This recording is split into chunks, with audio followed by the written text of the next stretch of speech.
Hello, guys. My name is Douglas Olander. In other words, I've been fishing since I was 5 years old. Fished for many, many years like that, saved up my money, and went ahead and decided I wanted to open up my own business. And we opened up Big D Seafood out of the Port of West St. Mary. Our official startup date was like 2001. So we've been in business for like 22 years, and I love it very much. In other words, I never worked on a job anywhere ever before. The only other job I'd done besides fishing was working on an oyster boat for about 6 months or so like that, but I always did have fishing fever. Yep. Whenever we first started off, the first 4 or 5 years, it was just mainly my brother, myself, and one other guy, Andy Savan. We just kind of stayed small scale, but then we decided to go ahead and start buying catfish, alligator garfish, and shrimp about 2005, like that. And it wasn't just as an individual fisherman, it was also a good thing for the community around here and helping other families out in this area.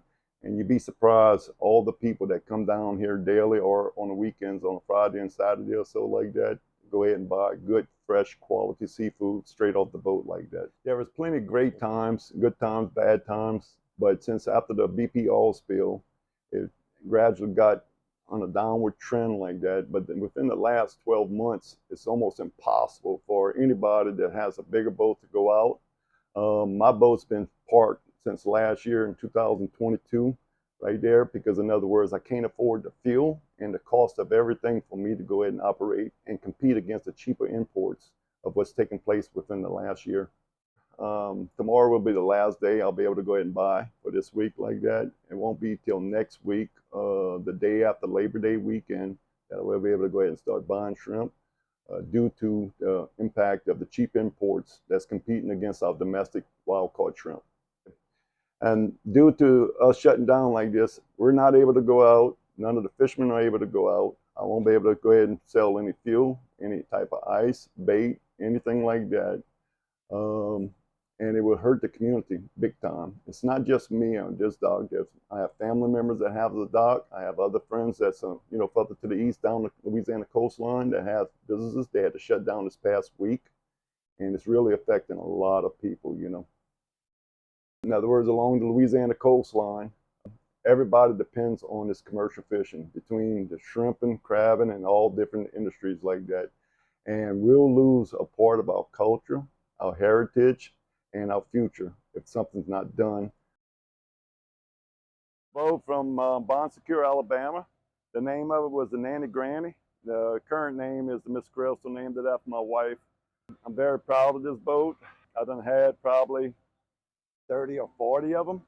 And this is supposed to be the last boat, but it's a shame that I got so much of a nice boat right here and I'm not able to go out due to the price of the fuel and the cheap price of our wild domestic shrimp. And it's really for the birds, and it's hurting me and my family big time like that. And even my customers that normally buy some of the fresh shrimp. This boat here, the Miss Crystal, has been parked for over a year. Last year I came in after 3 days of fishing like that. It wasn't even enough money to go ahead and pay my crew. But this year, it won't even pay me to go ahead and leave with the boat because I know for sure I won't even be able to go ahead and pay for the fuel or the deckhands on the boat at all like that due to the low price of the shrimp. A lot of fishermen right now, they got to go ahead and work with their wives and maybe a family member or so like that. They can't even afford a deckhand or two deckhands to go ahead and operate the boats or the vessels like that due to the cheap price. And what's happening right now is it's making a very, very dangerous job for the captains or whoever's working on the boat because they're short-handed, understaffed, and overworked for nothing.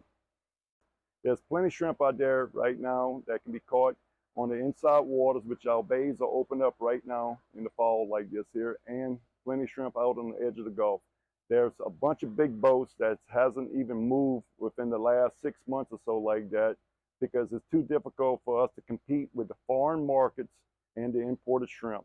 We're just looking for a fair price that we're able to go out there and actually work and come home and have enough money to go ahead and support our families.